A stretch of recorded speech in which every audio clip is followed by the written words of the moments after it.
Thank you, Alexander, and also many thanks for the kind invitation. So I'll present you a bit of an update on the Energy Performance of Buildings Directive and the policies that are relevant to the EPCs. It's going to dive a bit more into detail on what Pau already mentioned. So, as said already, my name is Vivian Dorizas. I'm a project manager at BPA, the Buildings Performance Institute Europe. And I have to say thank you to my colleague, Helen Sibilo, who's our policy expert who did this deep analysis onto the policies that I will be presenting you today. So BPA is a non-profit think tank. We provide policy recommendations on buildings from design to implementation. We're based in Brussels and Berlin. And we do independent research for the last 10 years now, over 10 years, we started in 2010, on improving the performance of buildings. A bit on the structure, I will start by mentioning the decarbonization goals, and then dive into the EPPD, a bit say about where is the process going, and then dive into the content update, and then see the potential implications. So to overcome the challenge of the climate change, we have the European Green Deal was initiated in 2019, where we have the goal to cut the greenhouse gas emissions by at least 55% by 2030. And then we had the renovation wave, the Fit for 55, the EPPD, and then in response to the disruption caused by the Russian invasion to Ukraine. Then the Commission started implementing the REPower EU, which was launched in spring 2022. So we have this goal, but the numbers that is commonly known, the reduction of at least 55% by 2030, but specifically for the building sector, BPA did a study in 2020 where we said that in order to reach these numbers for the building sector only, we need to have a reduction of 60% in greenhouse gas emissions and an increase in the renovation rate, deep renovation rate by 3%. So a bit of where we are on the process update. So we currently have the three texts. We have the text from the Council, we have the text from the Parliament, and we have also the Commission's text. They are all put together, and we have the discussion now on where the new EPPD will go. So now, as already also mentioned by Pau, the trialogues will start in June under the Swedish presidency. And hopefully by the end of the year we will have the political deal, and then we will have the new EPPD published officially in the beginning of next year. So hopefully it will be implemented in member states in 2025, 2026. So now I will dive into the relevant provisions of the EPPD that are related to the EPCs. Of course there are other ones, but I'm only going to mention these few. The renovation passports, the minimum energy performance standards, the deep renovation, the whole life carbon is also the SRI and others, but I'm only going to focus on this. So the next 5 to 6 slides have the same structure. It may be a bit of, it has a lot of text, but I'm only going to emphasize on the most important ones. So it has a similar structure showing the Council's view, showing the Parliament's view, for these different aspects that are related to EPCs. So starting from the EPCs and what is mentioned in the EPPD. So with regards to the timeline, the aim is to reform push to EPCs issued as of 2027 from the Council, and then the Parliament starts things a bit, says to start things a bit earlier in 2026.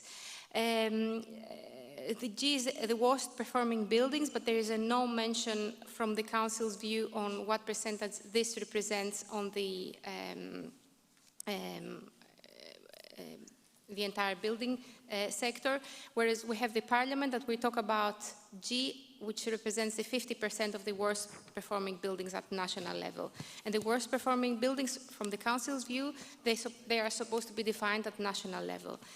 And the Council mentioned this virtual site visit, which personally, I don't know what this means and what a virtual site would be exactly. Would that be like having the tenant or the building occupier going with a camera around and showing online to the assessor how the building looks like? So hopefully we will go for a real on-site visit.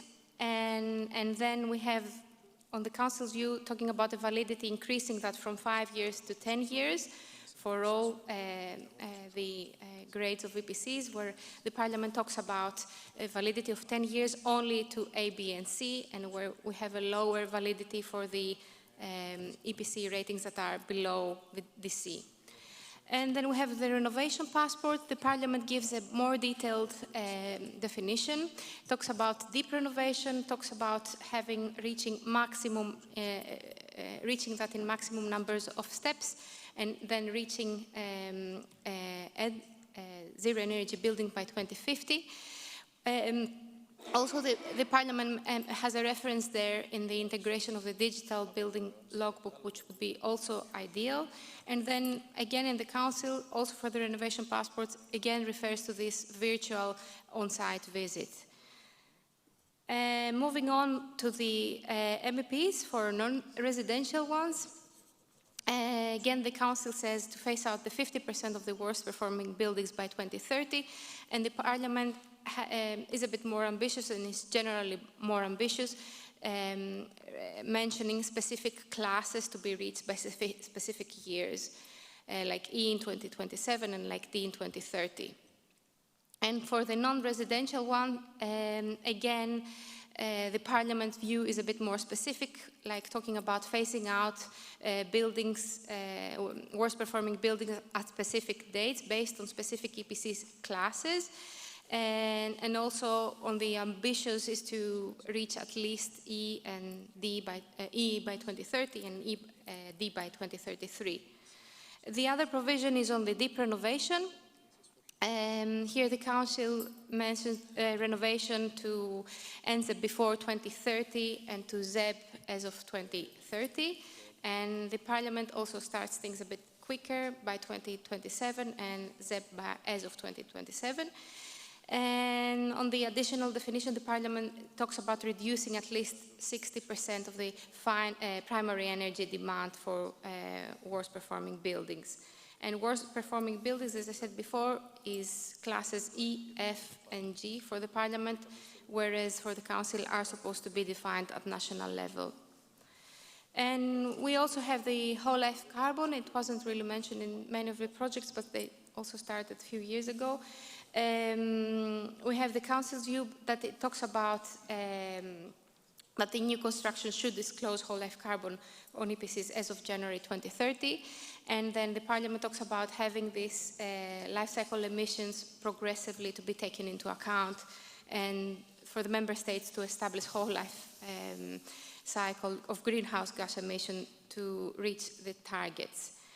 So this is all, and where this is bringing us on the potential implications, as I said, what will happen if we, for example, go for a virtual on-site visit, or what will happen if we talk about implementation date that is coming sooner or later on.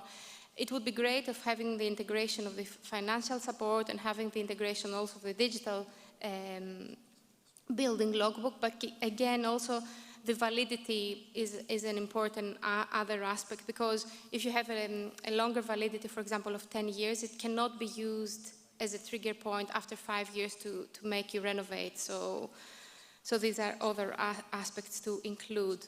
I won't dive into further detail, but I just have a final message to share with you here. Also to start the discussion of the cluster. I'm now wearing the hat of the BPIE, but I will in a while wear the hat of IBRO to EPC. Just to question, why are we here and why are we representing as a cluster? Of course, is what the Commission also likes, to have the clusters and having all sitting here. But why do we do that? Of course, the first thing is to learn from each other and to exchange the knowledge. But my personal impression is that at the end of the day, we come up with too many tools, too many methodologies, too many models, and hopefully all these tools and all these models will not remain in a drawer of a dark room now that the projects are finishing, but for the new proposals that we are, I guess everyone is working on new proposals, that we take some of the existing tools and take them a step ahead. And I understand that especially the academics need to be innovative, and of course a proposal needs to be innovative. This is what the Commission wants. But we can start already from an idea that is being already there, from one of the projects that is already being tested, and take that a step forward. So this can still be innovative. And an example here is like a past project that I was working on. It was still also under the umbrella, the cluster of the EPCs. It was the Extendo project. And we developed a tool for evaluate the indoor environmental quality that could be adjusted within the EPCs. And we also had the comfort, the asset rating, and also the operational rating. And this project finished, but now we're going to test this again into the next project, the IB Road to EPC. So it's also great on the exploitation side of things, but also good to have that in mind to take what we already have and make this go a step forward. So this is my presentation. Thank you very much.